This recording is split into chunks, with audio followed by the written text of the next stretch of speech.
Y'all know what's going on. It's time for another episode of Doing Time with Joe. I'm your host, Joe Baker. Welcome to the show, y'all.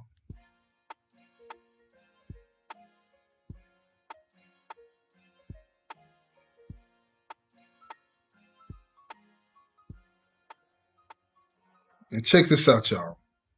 If I've said it once, I've said it 1,000 times. When you're in rotation, when you're doing anything illegal in the penitentiary, anything that is against the rules in the penitentiary, the most threatening thing to the operation is a snitch. It's as simple as that. It's a snitch. Now, I'm going to tell you the story about when I was back in rotation back in the day. And as I've always said, when I was in rotation, that means I was repping what I used to live by. That's GD. But back in the day, we had a situation. On the compound, one of the guys got his throat cut. Right? And it was a problem with what was going on, because the situation at hand was nobody seemed to know who did it or what was going on. You know what I'm saying? He got his throat because somebody walked up behind him when he was in the shower. And let me describe to you what the shower. This is before shower security. People will try to tell you that shower security has always been a thing. No, it has not. No, it has not. Now in some prisons, it's been like it. Somebody was always watching.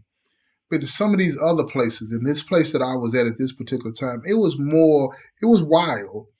But the way the buildings were constructed, you just didn't have to have security like that, So this brother was going to the shower. Now, everybody was on the ball field at this time. He stayed in and chilled. He wasn't a POA, that means a person in a position of authority. So he didn't have people always around him like I did. He's back in the unit just minding his own business. Didn't want to come out that day watching some TV. And that happens, y'all. That happens. But anyway, he went to the shower. And when he was in the shower stall, the stalls there's 3 stalls in this particular area. You got this bench where you can set your stuff down and hang up your towel and the things that you're going to be using, because some people had these shower bags, and that's where you would have your soap, shampoo, whatever that you needed, to take your shower, right? So while he was hanging his stuff up, his back is to everything in the pod, So it would be easy for somebody to walk up behind him. So that's what happened. Somebody walked up behind him and just grabbed him real quick and snatched his head up and slit his throat. Now, luckily, it didn't kill him, but he collapsed, grabbing his throat, and he never turned back to look. He just collapsed right there, grabbing his throat. Now, he didn't pass out, so he was able to turn around eventually and try to get himself together because the blood was pumping out and he was getting weak. And by the time he came out of the stall area, the officer was coming back into the pod and saw him and immediately called the code, and they got him to the clinic. Keep in mind, at this time, they didn't have cameras in the pods. So everybody's gone to the yard. Nobody knows what's happening. All of a sudden, we hear lockdown. Everybody report back to your housing units. So everybody is going back to the housing units pissed off because they don't know what's going on. Nobody knows. The whole compound knows nothing. So everybody that's on the ball field is either working out, kicking it with friends, smoking weed, doing whatever they were doing. And now they say, man, what the heck is going on? Everything done got interrupted. You feel me? So everybody's going back. Now, while everybody's going back, they see an ambulance at the clinic. Now they're thinking, oh, somebody done fell down, had a heart attack, something like that. They're not thinking that somebody's gotten stabbed. Now, as they get up, as we're coming up off the ball field, we see officers everywhere. They are everywhere. You know what I mean? And they're pulling certain people to the side. And I was one of those individuals that they pulled to the side. And they just told me to stand by the door at this particular unit. So I'm standing there, and there's about 3 or 4 other guys, and all of them represent something different as well. You know what I'm saying? So we're standing there like, man, what's going on? Nobody knows. Nobody knows. You got Blood, Vice Lord, Crip, Aryan Nation, and me. You know what I'm saying? We all standing there looking like, what is up, man? Don't nobody know. They're like, man, I don't know. I don't know what's going on. And everybody's really in the blind to what's happening, right? So after everybody gets up, all of us, we're standing out there. Here come the captain. He said, look, we're not going to dilly-dally about this. We have a problem. And somebody got stabbed tonight. And he looked at me and he said it was a gangster disciple. I said, who was it? He looked back at me and he told me his name. And I said, is he okay? He's like, yeah, he's going to be fine. He got taken to the hospital, stitch up his neck. I said, stitch up his neck? He said, yeah, he got his throat cut. I said, okay. Now, I'm visibly upset because I'm starting to pace back and forth. You know, now I'm looking at these dudes that's standing next to me. One of y'all know what's going on, right? Now, keep in mind, we have the compound. When I say we have the compound, meaning we have the numbers. Individually, we outnumber everybody. Now, collectively, they could all join together and get close to where we were at, but it would be hard. You know what I'm saying? We had a lot of brothers at the time, a lot of them. And everybody knew that if we crank it up, it's going down. You feel me? So now I'm looking at everybody, and then that's when they, Joe T, I ain't had nothing to do with that. I don't even know what's going on, man. I don't even know what's going on. So immediately, my first inclination, I look at the Aryan Nation dude. And he was like, Joe T, man, I'm telling you, I don't know what's going on, but we're going to find out. So everybody agrees to go find out what's going on, right? Ain't nobody even thinking about the captain being right there. He's just standing there listening because he knows he's about to have a problem if we don't find out what's going on. You know what I'm saying? Because now people are going to start accusing each other and thinking about what was the last issue had between the families and so on and so forth, and something's going to pop off. So he tells us to go back to the unit and let him know what's going on so he could take care of it. Of course, ain't nobody finna tell him nothing. Absolutely nothing. He knows that, but he's got to say what he's got to say. So we get back to the unit, right? And my seller, he one of the guys. I get into the room and I tell him what's going on. By now, he's heard. One of the guys is cut. And what unit it was in and so on and so forth. We was like, well, who was in there? We're talking back and forth. We don't know what's going on. Who was in there? Nothing. So we're on lockdown. And we're tripping. Because now we can't find out nothing. They won't let us out. We're on lockdown. They will not let us out. But here's what happened that really just broke things open a little bit. One of the guys was already in the hole, right? He had failed a piss test or something like that. So he was in the hole doing hole time. And now in this particular facility, in the hole is divided into two sections. In the front part of the pod, you'll have people that are pending investigation, protective custody, check-in, stuff like that, all that old kind of stuff, right?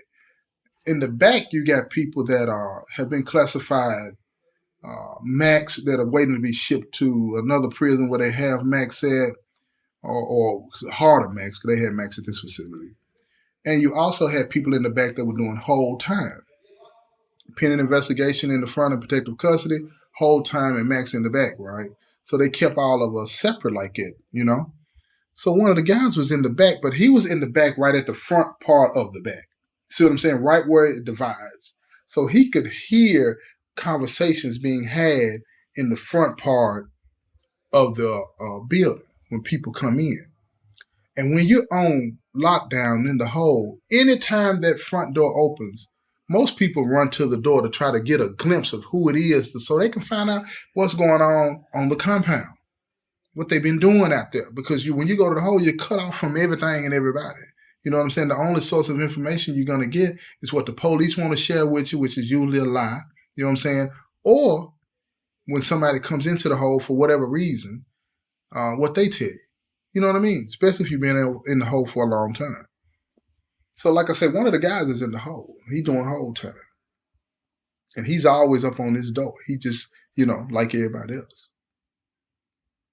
So it was this dude that came in, and folks is hollering at him, hey, who that is? Who that is? He never said anything. He never said a word. He never said, hey, what's up? This is and that. But folks can see him because they got them bubble mirrors that's up on the walls at the time. They didn't have no cameras. They got them bubble mirrors that you put it in one corner and it's real big and it reflects what's going on the other side. They got them on each side. So the officer can just look up at the mirror and see what's going on. Well, people in the hole look at the mirrors too. And bro was looking at the mirror. He see the guy standing right there in his blues. He see him as plain as day, but he can't really make him out because the glare from that mirror is really messing his eyes up. So he can't tell who it is, but he knows it's an inmate they got on blue. Right? And now here comes the officer out of the room. And the officer's talking to him funky. You need to find out what's going on because we're not finna have no bullshit out of your brothers on this compound. Talking funky to him. You feel me? This is a white dude talking funky to a black dude. You understand what I'm saying? And the guy just standing there. He just standing there. He ain't doing nothing. Got his head down, hands in his pocket, looking all meek. But bro keeps staring at him and looking. He said, man, I know who that is. I can't make out who that is. But he remembered what the person in the administration said. Now, when I say administration, I mean somebody got on free world clothes. You feel what I'm saying? He didn't have on no uniform. He had on free world clothes. So it's either internal affairs, one of the counselors, somebody out of the war zone, somebody like that, right? You feel what I'm saying? So he talking funky to him. He said, you better get me that information. I need to know what's going on before something happens out of your guys. So now, bro, know that whoever that is the folks. So he locking it in his head. But he don't know what done happened on the compound. He don't know one of the guys done got his throat cut. He don't know that he's at the hospital. He don't know none of that because he's been in the hole, right? So he looking. He like, man, who is it? He said, man, so folks that's in the hole, he yelled out again. He said, hey, folk, who that is? So he's looking in the mirror when he says it. And then that's when the dude, he turns towards folks' voice. But he still didn't say nothing. Now, folks trying to get a good look at it. But again, like I said, that mirror, man, he's like, who is that? He can't really tell. But he locking in his head what his body looked like. You know what I'm saying? So 3 or 4 more days go by. They let us off lockdown. Folks back on the compound from the hospital. He got a bandage around his throat. Don't nobody know what's going on.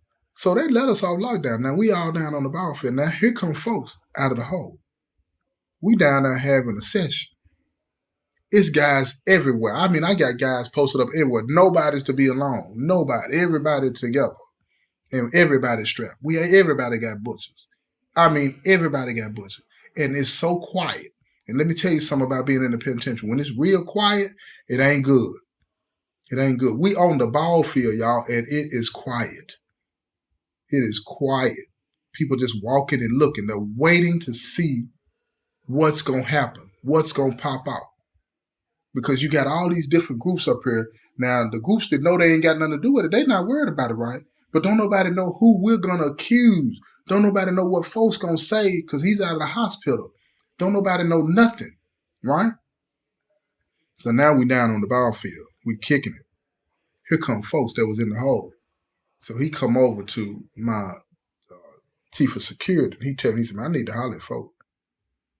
So he bring him over to me. I said, what's up, folks? What you got going on? You at the hole? And blah, blah, blah. We catch up on small talk. He said, man, look, I need to tell you something, man. He said, folks, you got a snitch in our ranks. I said, what you talking about? What are you talking about? He said, man, I was in the hole. And he said, a few nights ago, man, they brought this dude in the hole. He said, I'm standing there looking in the mirror and I can see him. You know what I'm saying? And I hear, you know, somebody in the administration talking funky to him and tell him, you better find out what's going on because we ain't going to have no problem out of you and your guys. That's exactly what it said. So I look at it, I said, oh, those are the exact words. He was like, yeah. I said, you couldn't make out who it was. He was like, nah. And then I said, hey, folks, who that is? He said, man, he turned and looked towards me, but he still didn't say nothing. I couldn't make out who it is. But whoever it was, the night that this happened, a few nights ago, they brought him over to the hole. So I looked at him, I said, man, they locked us down. When we came off the hole, I told him what happened. Then we went to our units. Then they put us on lockdown. So everybody on the whole compound is locked down, right? So that what that means is can't nobody see if any traffic is going on the compound because we're locked in our cells. So don't nobody know who the officers is bringing out. So now I get the pod coordinator from every unit on the compound.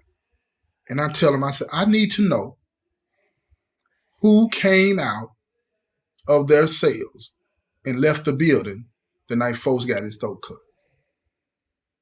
So they looking at each other, everybody looking at each other like, we don't know. As far as we knew, everybody was locked down. I said, hold up. I said, wait a minute. Now, I want to know because, and I told them what I had just been told, we got a rat in the ranks, according to folks. According to folks. You got to always say that. You know what I'm saying? Yeah, brothers them be shy, so you got to watch. So I said, somebody knows something. I said, okay, what I want to know is this. I want to know who in the cell with folks. I want everybody that's in a cell together. I want their name. And then I want you to bring them over here to me, 2 at a time. Whoever they cell, if their cell is a peon, I want them over here too. So they bringing them over here, and I got my COS. He's talking to all of them. Did you leave the cell the other night? Did you leave the cell the other night? Did you leave the cell the other night? And then they asking the sellers. Everybody standing pat. Everybody standing pat. Ain't nobody left the cells. Ain't nobody done this. Ain't nobody done that. And then they get to this peon. They get to this peon. And the peon, folks ask him first, did your seller leave the cell? And he was like, yeah. He left the cell. He said, so folks said, where did he go? He said, I don't know. They took him out.